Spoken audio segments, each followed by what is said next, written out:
Yeah, good morning, everybody. Thank you very much for joining me this morning for our first Q&A Zoom meeting.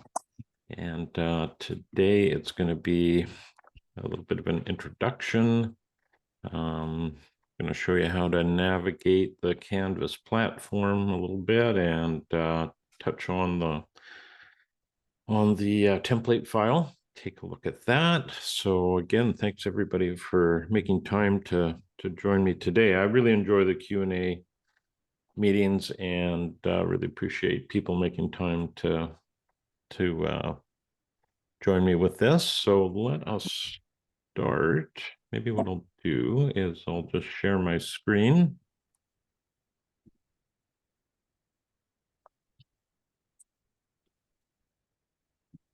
There we go.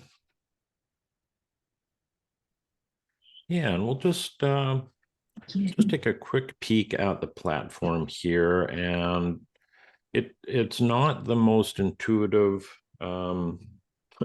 At least that's been my initial thoughts with it. I've been working with OSU here for, gosh, I guess it's 7 years, and definitely took me a little bit of time to get used to navigating the platform. So this is probably where you are entering the Canvas platform when you log in. I'm not totally sure about that, but what I wanted to show you was a few resources that may not be totally obvious. And on the left-hand side here, you're going to see a number of icons.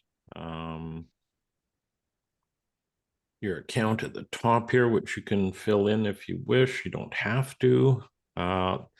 This is an important little piece here, the inbox.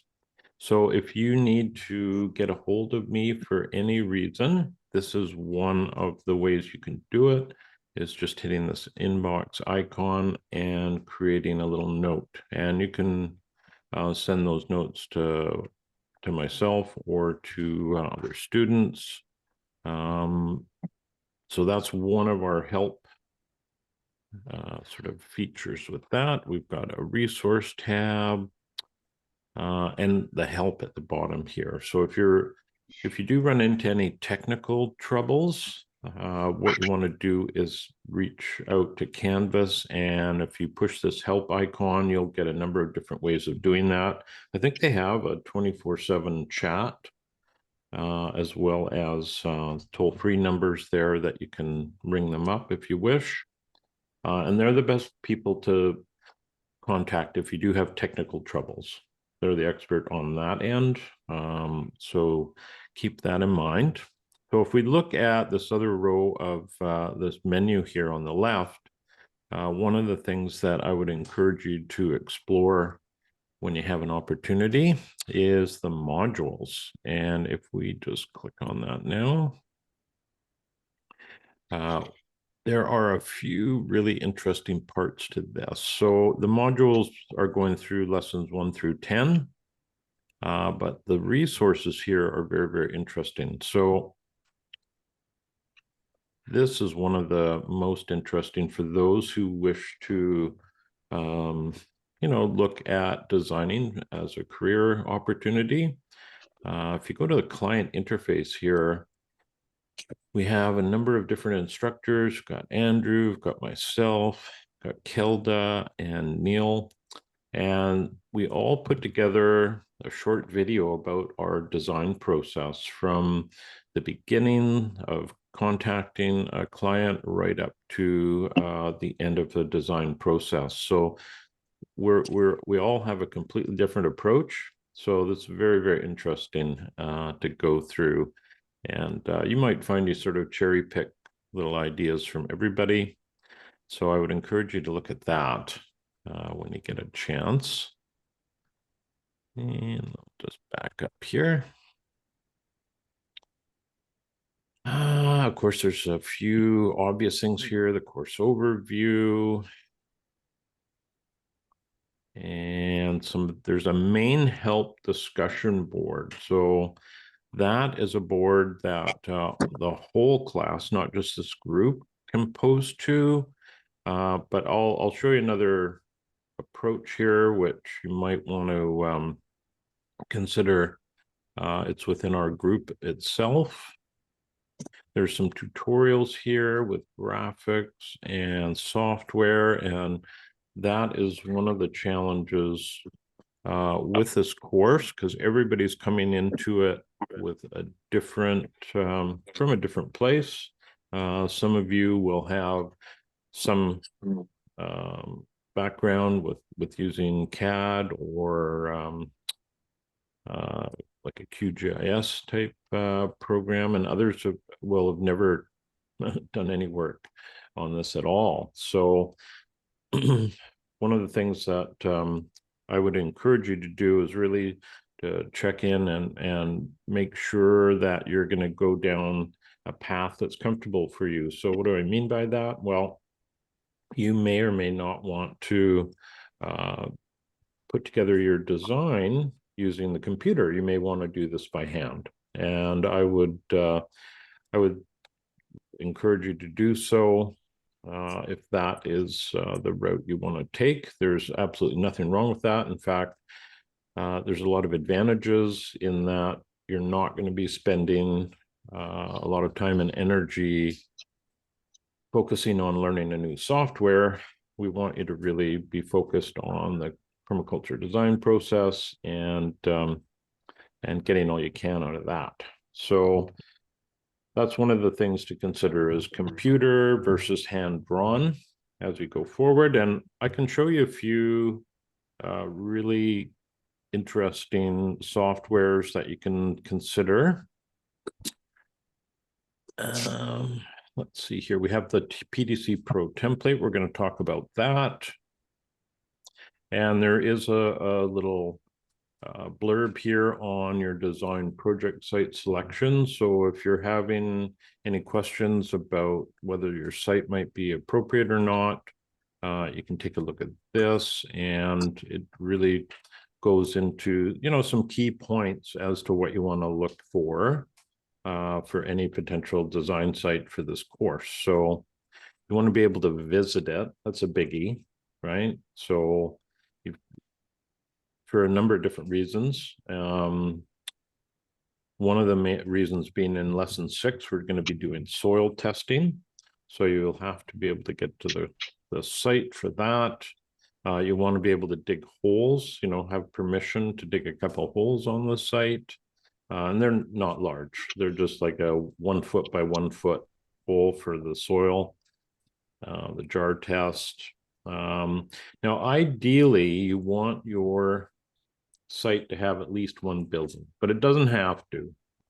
So often we'll be designing, well, I won't say often, but we have in the past designed sites that are, or say a bare lot, clients building a new home, and we have the house plans, and we're able to go forward knowing where the proposed building footprint would be, and that's all you have to do in this case. So if you have a blank slate and there's no buildings at all, you're just going to want to choose roughly where that building footprint's going to be, and that would cure that ailment there. So ability to communicate with the owner, yes, that's a really good idea. You can imagine it's pretty hard to design a site for somebody if you're not interacting with them.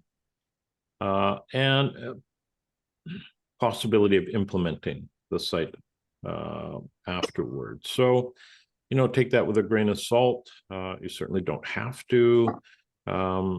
Often people, probably 50% of a class will typically be designing their own project site, something that they own and they want to build on, but quite often that's not the case. So if you feel it's a possibility to implement it, that's great. And if it's not going to happen, don't worry too much about that. We're really wanting to, again, focus on the design process and give you all the tools possible to do that.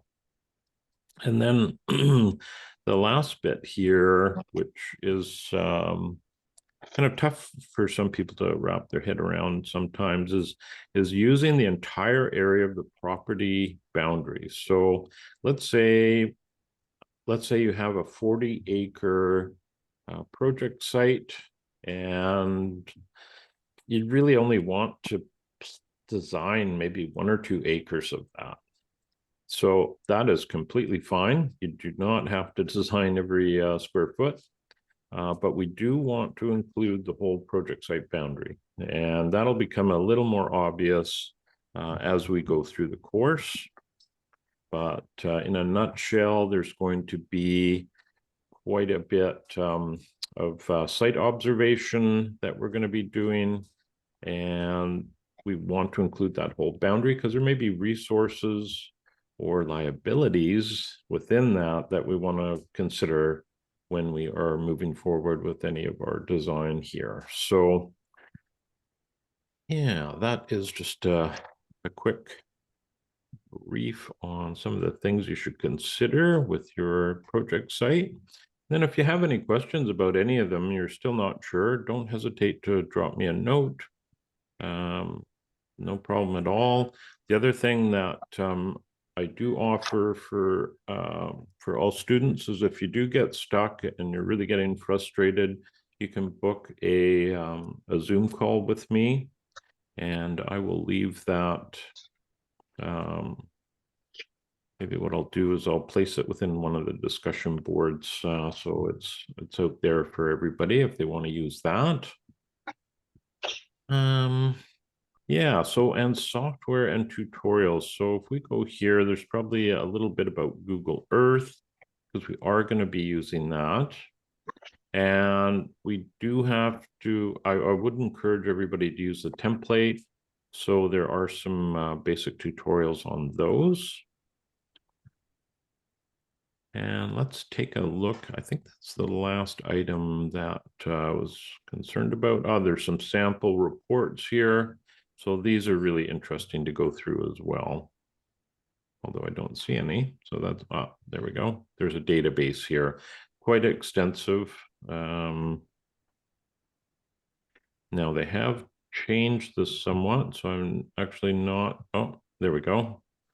So there's a lot of different students here, student examples. As you can see, probably too many in some ways.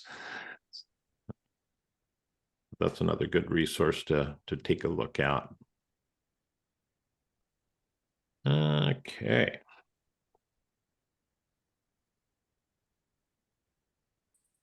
All right, I think, oh, and just at the bottom here, this is a fairly recent thing that we've been doing, is a professional development resource.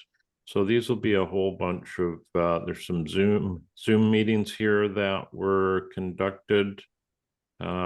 We're doing them once a month. So the first one Andrew did, and then let's see here. Oh, they haven't posted the one Kelda and myself did just a little while ago, but you can check these out, and really they're just all about the instructors' kind of workflow and what they have done with their history. It's very, very interesting to see people's path in the industry. So that's, again, is something that you might want to check out. All right. Yeah, I think that's about it. So feel free again to check out that module section. Let's see here if there's any other, there's a syllabus, you can look at that. But let's take a look at the template file itself. So I'm sure some of you are very familiar with Google Documents, and maybe some of you aren't. The template file was put together 3 or 4 years ago. And prior to that, it was it was much harder to find help and to have people put together consistent material. So the template file, although it's very large, you'll see it's over 150 sheets here. It does provide a really good layout for the course and a place to put all your work. Not only that, if you zoom out a little bit here, you will notice that around each slide, we have video tutorials, okay? And these are wonderful in that if you're working on your file here, on your template file, and you have a question, most likely there'll be a tutorial right around it, right around the slide itself, or perhaps a slide or two back. So check these out. I think they're pretty short. You know, they're going to be 2 to 5 minutes in length, but they may really help streamline your work here. What we'll do is you'll notice when we go on to the template file, it says it's an active master and you want to make a copy. So the easiest way to do that so that you can work with this is to go under here to make a copy of the entire presentation. And then you could just label it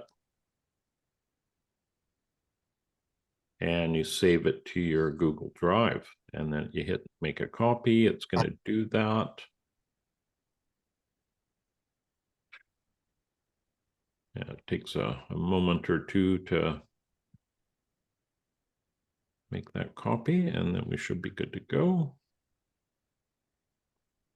There we are. So I would probably remove that from the title, and there we go. Now we're able to work with the slide itself. So I'm not going to go through and show you how to use the slides other than for sharing. So that's the one nice thing about Google Documents. They're very easy to share. We don't have to upload and download files. We can just use a link. And that's exactly what we do. So let me just go to our discussion board here. So let's say I want to post something in lesson number 1 at the top of where we'll get into the specific assignment discussion boards here. But this right here is where we're going to post our work. Okay. So it's not really labeled that well. You can have some instructions here, and right below it'll say reply. So that's where you're going to place your work. So if I had done lesson number 1, which is 3 parts here, it's just a little bit of information about yourself, just some rough information about your proposed design site, and a little bit about the climate of your design site. So let's say I had done that work and I want to place it on the discussion board. We're going to go up into the corner here under the share button and press that. And what you end up having to do, you go under general access and you would say anyone with a link. Okay. So right now, if I copied this link, anybody who has it will be able to view it. So a couple of options you do have here is you can allow people to comment. I wouldn't suggest you allow people to edit, but so either viewing or commenting. I think commenting is actually quite a useful feature to have, because sometimes there will be questions directed to me and I can place a link right into your document. So whichever one you want, doesn't matter. So if you were to do that, you just hit copy link, and that has gone to your clipboard. And in the reply box here, I will just say, my work. And a few ways you can do it. You can just paste in the link, as I've done there, or you can link the text. So if somebody presses on the text there, they are going right to that link, and then we just hit post reply. So there we go. I will just delete that.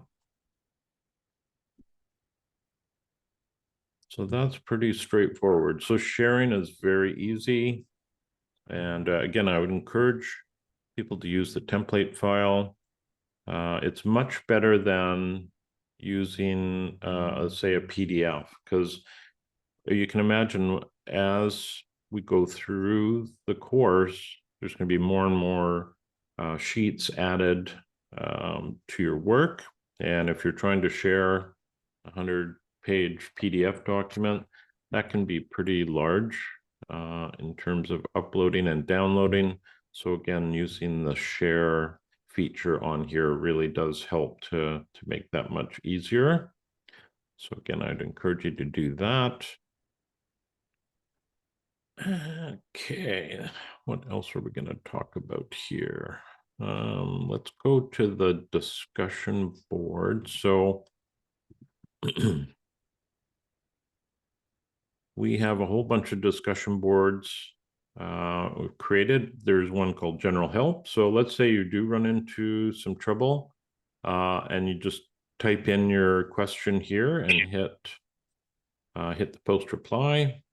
I keep my eye on this discussion board quite a bit.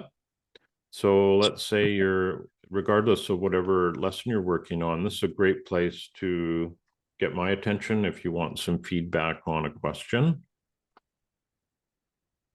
There's an open thread.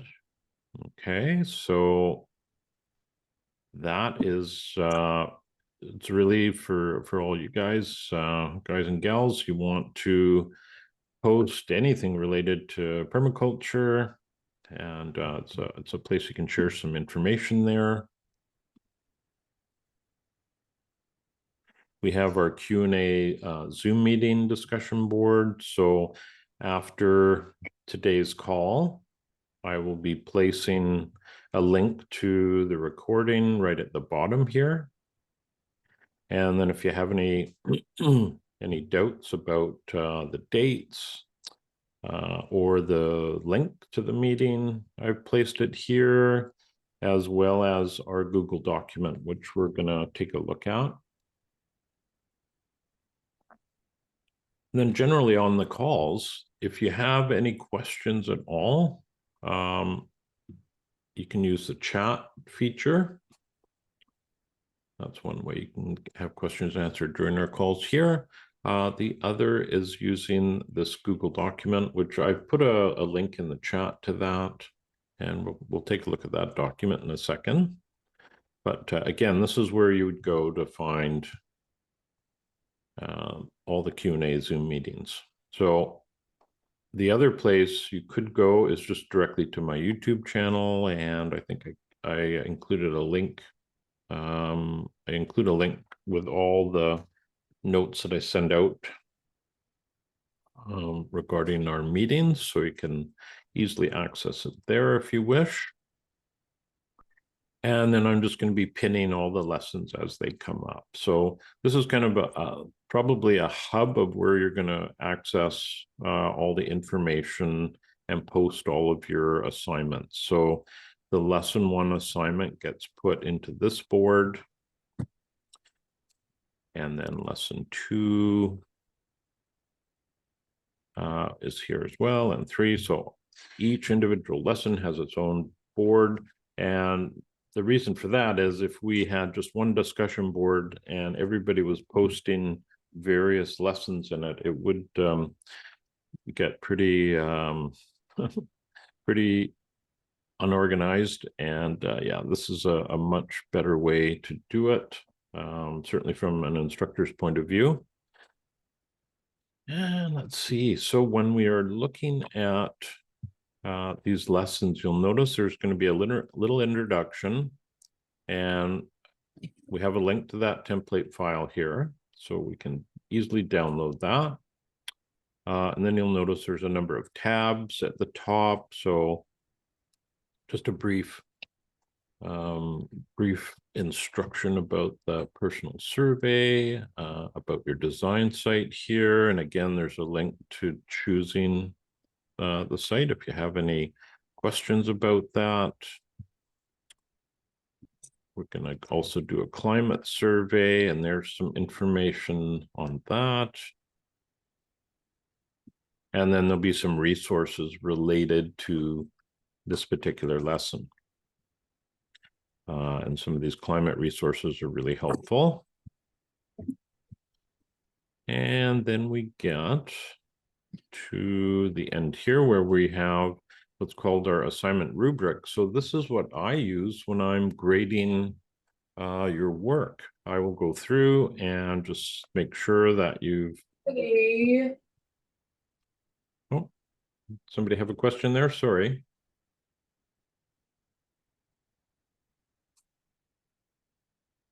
Okay. Yeah, this is what I use in terms of grading. So just make sure that you've included all of these items, and you should be good to go. That is the rubric. And again, there's some how-tos, how to copy the report and how to share it, which we went over. But again, there's more information there if you need to. And then the due date. So what we want to try and do, if you can, is sort of stay up to date and current with all of your assignments. What you'll probably find is if you start getting behind, the course will become less enjoyable, and it makes it much harder, you know, for you to get the most out of the course. So every other Monday, your lesson will be due. So next Monday at 9 o'clock, we'd like everybody to have their lesson 1 link or document placed in the discussion board, and then I'll go through and grade that. Depending on the size of the class, it could take a couple of days for me to do that. So what does happen if you're late, even if you're, you know, a month late on an assignment, I'll mark it. So no worries there. The tricky part is providing you with feedback, and I think that's one of the big advantages of this course is getting feedback for your work. And so what you want to try and do is make sure you're posting your assignments within a week of the due date. If it is a week or more late, I can't guarantee that I'll be able to provide feedback for you. So that is an important thing to consider. The other thing, and it has happened, you know, life happens and people get pulled in different directions during the course, and maybe you're having some health issues or family issues. There's an opportunity, if you can't complete the course, to go back and you can retake it. So not to worry there. There's actually a section in the modules here about re-enrollment. So hopefully nobody will have to consider that. But if you do find that things are just getting a little too much and you can't do everything required, that's an option for you. So and that does happen. Probably 1 or 2 students every class will elect to do that. Right. Is there does anybody have any questions at this point? I'm happy to review anything. Really quickly. Oh. Hi Well, there. I'm Cody. hi. Um, I am actually moving to Alaska really soon with a new job, and so I do anticipate being having my hands a little more full than expected. Yeah. Can you tell me once more what you said that is an option if you do find yourself a little behind, or there might be one or two students per class? I'm sorry, could you Yeah, read what no. they do? Yeah, no problem. So if you're moving to Alaska, you definitely be having their hands full, I'm sure. If you find you um if you find you're getting really far behind, you can still submit your assignments up until the last week of the class, right? So once the class ends, that's it. Um, you'd have to consider retaking the course. And if you go under the modules section here, let me just get my highlight tool going. If you go under the modules section and you go down to resources and re-enrollment, you'll see that there is some instructions here. Now, the caveat to this is, let's say you have, just as an example, say a hardship, a death in the family, medical emergency, there's all kinds of things that would fall into that. Um, Often, Dow Orion, who's the course administrator, she would waive the fee if there is this hardship case, right? So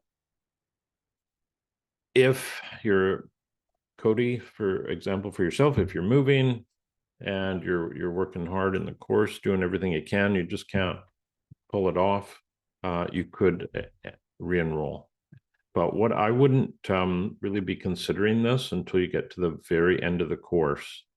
Now, the reason for that is, let's say you get to halfway through the course and you're like, well, I'm never going to be able to finish because my hands are too filled.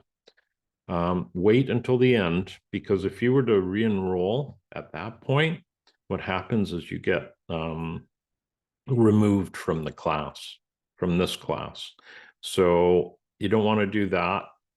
You're better to, even if you're just going through the content and learning, even if you didn't submit any assignments, but you're going through the content and sort of keeping up to date with the discussion board activity, that's going to probably be better than opting out too early. Then when you the end of the course, you can re-enroll and decide, and then you basically pick it up where you left off. So if you got half of the course done, with when you re-enroll, you don't have to do the first half. You just pick up where you've left off. So that's pretty straightforward. Does that answer your question, Cody? Yes, thank you. I am a non-credit student, Mm-hmm. and really quickly, if I might jump to another question, I'm looking for some of these discussion boards that are available. Mm-hmm. Um, for me, not having Canvas access, I have the other option, whatever that's referred to as. But I am looking at lesson one climate and it has everything in there, but I don't really see. Anyway, never mind. This is a question for another time. I'll look into how I can find each individual discussion tab that I saw you Ah, mention earlier. I'll do some looking around there. Sorry. okay. I'm not sure about what you're viewing on your platform there, but with this setup, if you just click on discussion at the top, right beside Jamie's group, you hit discussions, you'll go into that whole discussion board page where you can access all of them. So hopefully that helps you out. And that's important because we want you to be able to get to the help page and the Q&A page if needed.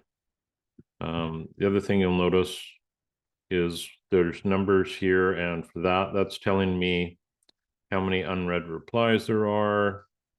That's one of the reasons this general help and questions is really valuable. So if you have a question you want answered as soon as possible and someone posts a question there and I'm log in and I see that, that's the first place I'll go to. I may not be going into this lesson immediately, if that makes sense. Because basically what's going on is we have two classes going at one time. So there's another class currently halfway through the course, and today they've submitted their lesson 6 assignment. So 1 week, like this week, I'm working with the I guess it's the winter spring class, and then next week I'll be working with you guys doing all of your assignments. So hence having that 1 week window, right? So trying to make sure all your assignments are handed in on time, or if they're a day or so late, that's no big deal. But again, if you get a week or more, it's going to be much harder for me to give you feedback. And, you know, again, that's probably something you want. I know when I took my PDC years ago, I never got any feedback, and it was, you know, I was okay with that, but it's much better to have somebody providing their opinion or feedback just to try and help you navigate each lesson. And there are some that are harder than others, like lesson 5, which is the last one we're going to do before we take a short break between the first and second half of the course. Lesson 5 is quite tricky for most people, and it deals with micro watersheds. So that's something you'll want to, you know, we give you lots of support leading up to that. And again, if people need it, I have no problem having a one-on-one Zoom meeting with them. But that's generally not needed in the first couple of lessons here. So yeah, it's when we get a little bit later on. Okay, so let us take a look at our Q&A document. So this is a great document that we are going to continue to add to. Oh, there's one thing I didn't say before we get onto that. Just regarding the template file, when you share your work, what we want you to do is share not only, let's say you're doing lesson number 2, and that's where we start looking at the base map. And we'll spend a fair bit of time in our next Q&A just reviewing that. But what we want when you submit your lesson 2 assignment, we also want you to include everything previous. So that would be lesson 1. And so we're going to do that through the whole course. So when you get to lesson 5, you have 4 lessons previous to that. So you're kind of building a portfolio here. And that's super helpful for me, because if I'm going through one of your lessons and I want to take a look at some previous information, it's very, very easy to access. So that just gives you, you know, potential for better feedback. Yeah, didn't want to forget that. So yeah, Jamie, if I may, oh yeah, go ahead. really quickly on that template that you were just referring to, that's a link that we will post. Yeah. We copy this template and we post that link into the discussions in order to submit our work. In order to submit work on each subsequent lesson, we need to resubmit the link to each discussion board pertaining to each lesson. Okay, but it'll be the same. Okay, got it. Yeah, it will. It's virtually going to be the same link. Now, saying that, if I'm, you know, this is just a nuance of the sheets here. If I'm working on base map, my base map here, and I go to share, and I hit copy link, and I post that link to the discussion board, that link will start at this point. But you can virtually use the same link on each discussion board. I don't know if that made sense, but it does kind of when you share the document on an individual slide, it takes note of that. So you can basically anyone viewing it will go right to your current lesson. Thank you. Yeah, no problem. And then again, it's quite easy to post. But if you run into any trouble, anybody does, like, no problem. There's a number of different ways of getting a hold of me. And of course, one is the general help up here. There's the icon, the inbox icon on the left. And then I'll also, I'm just going to get my link here. Just 2 seconds, I'll find it.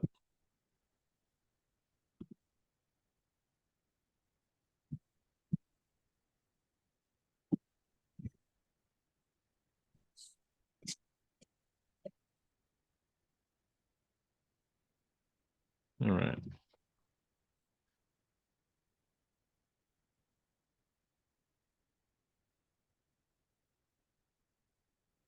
Oh, no, that did not. There we go. I posted the wrong link. There we go. I'll get rid of this one. So that link that I just put in the chat, you just click on that if you need help that you cannot find elsewhere. And yeah, we'll have a quick one-on-one. Like, again, not too many people need to use that, but if you do, it's no problem. So we want to make sure that we are supporting you the whole way through here. And that's one of the ways we can do it. You can just book an appointment that it's going to link to my calendar. And yeah, you can find one that works for you. All right. So let us go to this document. So this is a very handy little addition. We're going to run this. We're going to keep this document going. So you'll see lesson number 1. We've got a few questions already that we can answer. And typically what I'll do is I will place an answer to these questions below after our meeting. And that way, if these students are not able to make the meeting, they can at least look at the document and get an idea of the questions. So there's a couple of good questions here. Abby, she says, she's got a question. How do you find contours for your base map?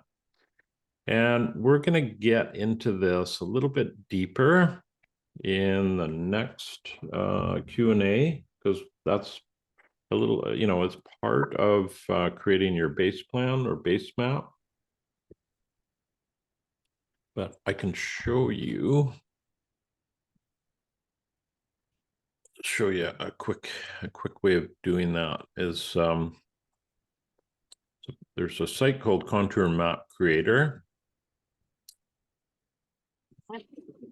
and we use, you'll see that I reference this a couple times during the course, but caveat is I would never use this for professional purposes. So if you have a client and a design site and you're working on it, this isn't accurate enough to use for that, but it is great for what we're doing here because it's a good reference. So all we do with this is basically where I live on Vancouver Island in Lanceville. We have a few different settings here we've got to change. So what I do is I'll set that to feet for meters, and I'm going to click on level interval, and I'm going to say I want my contours to be 1 foot intervals. Okay. And then what we need to do is identify the area. So let's say that our project site was right here. Okay. All we do is we click in the upper and then the lower area, and this creates a box. Now we can edit that, we can change it, no problem. But once we got it where we want it to be, we will go down and hit the Get Data tab here. And you'll notice that I have some contour information and a legend on the right. So the red is going to be higher than the blue, and these are all in 1 foot increments. So for my project site here, if I had a boundary, let me just quickly draw that.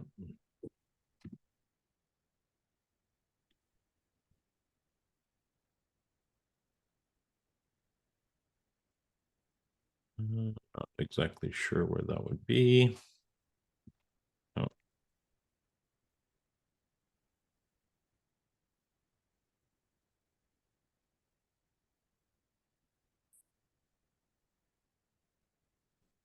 Presume it's something like that. So let's say that's my project site boundary, the property line, and those would be 1 foot contours that are within it.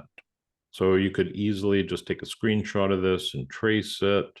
That is one way of getting contour data. But we're going to explore this a little deeper in our next Q&A, because there are much better ways of finding information, but they're more complicated, and we don't want to overload you with information, that's for sure. So we'll definitely take a look at those. So hopefully that helps Abby, sorry. If you're in Port Angeles, yes, there may be. Oregon has some great contour data already, LiDAR data that's publicly available. So the other thing that you can do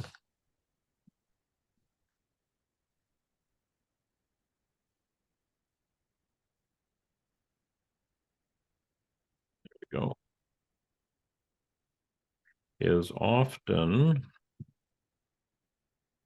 oh, I didn't go where I wanted.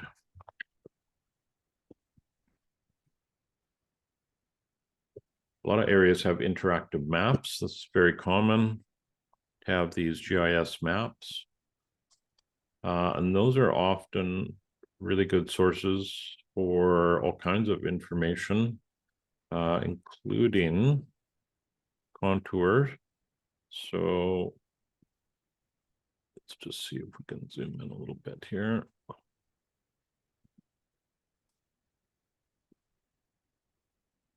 Uh-oh.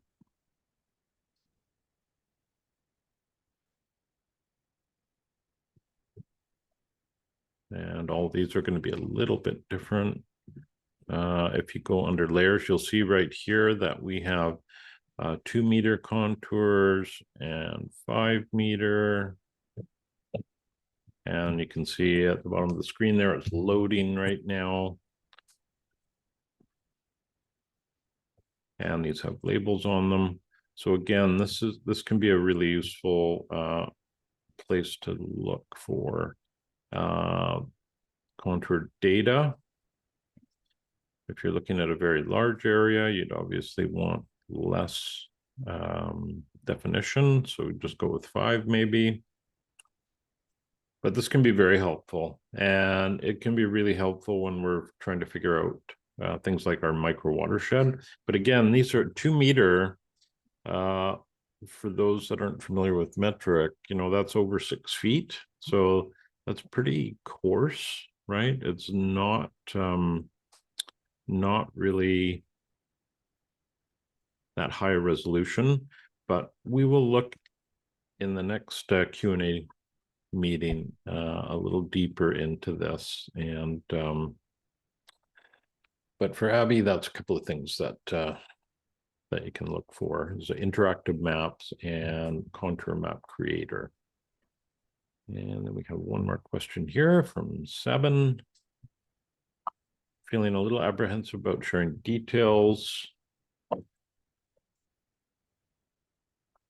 Yeah, so for anybody who wishes to keep their in particular their address or location secret, for whatever reason, that's no problem.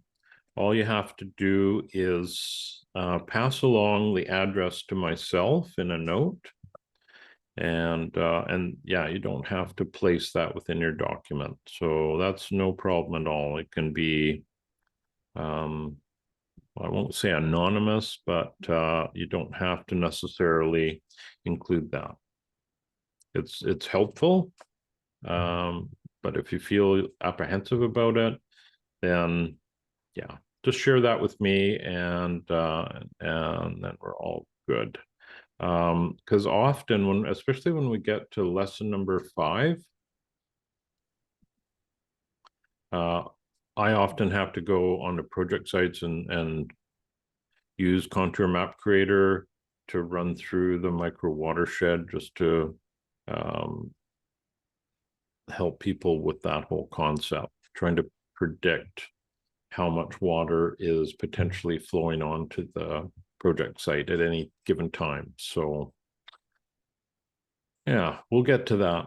So yeah, hopefully that helps out Abby and Sabin. So glad you made use of the document here.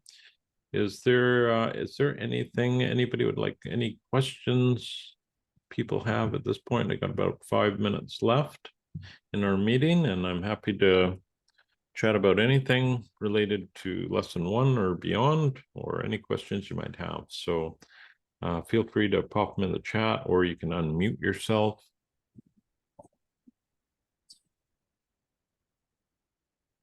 And one of the things I do with the Q&A meetings is I'll be sharing some of the content my wife and myself create for our clients, so that you get an idea of what we provide as a deliverable for our clients.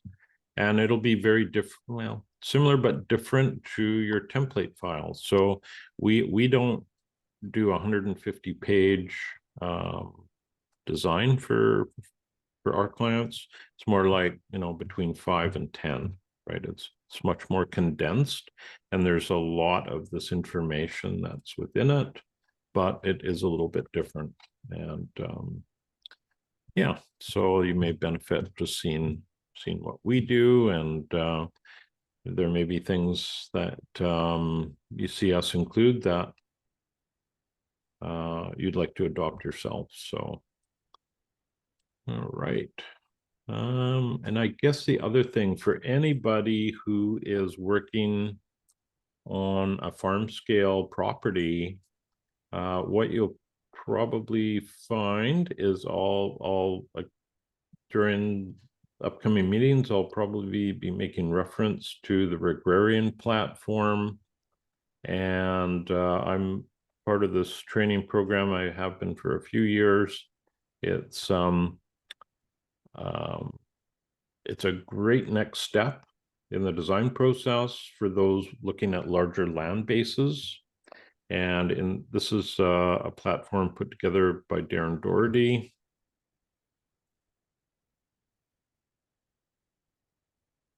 He's in Australia. And there is the landing page here, regrarians.org. And it's very, very interesting. They use 10 separate layers for their design process. And it's a great a great application, I think. It's really helpful. We do agricultural design as well, and this has been very, very helpful in that. So yeah, consider that when this course is all done. Again, it's 10 different layers, and this is an online training platform.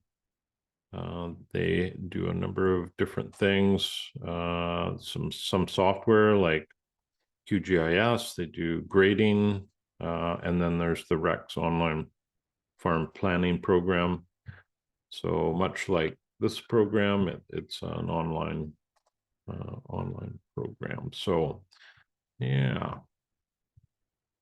okay. Well, we're getting near the end here, and I want to thank everybody for taking time today to join me, and hope to see you in a couple more weeks when we get to our next lesson, because the base plan, when we get there, lesson number 2, it is an important first step in the design process. And if you can't make the next meeting, I would encourage you to check out the recording for that, because the better your base plan is, the easier the whole design process is going to be. It can be quite challenging to be partway through a design and realize your base plan isn't accurate, or you have to add something to it. So you want to try and avoid that. You want to try and get it correct at the get-go. So we'll go over that in our next Q&A meeting. But for now, thank you very much, everyone, for being part of today's meeting. And if there's no other questions, we'll call it a day, and look forward to seeing everybody's first lesson next Monday. And if you have any challenges at all, don't hesitate to reach out, and I'll do my best to point you in the right direction. Yeah, so you take Thank care, you. everyone. Yeah, you're quite welcome. Yeah, take Thanks. care. See you in a couple weeks. Thank you. Yeah, okay. Thank you, everybody. You take care.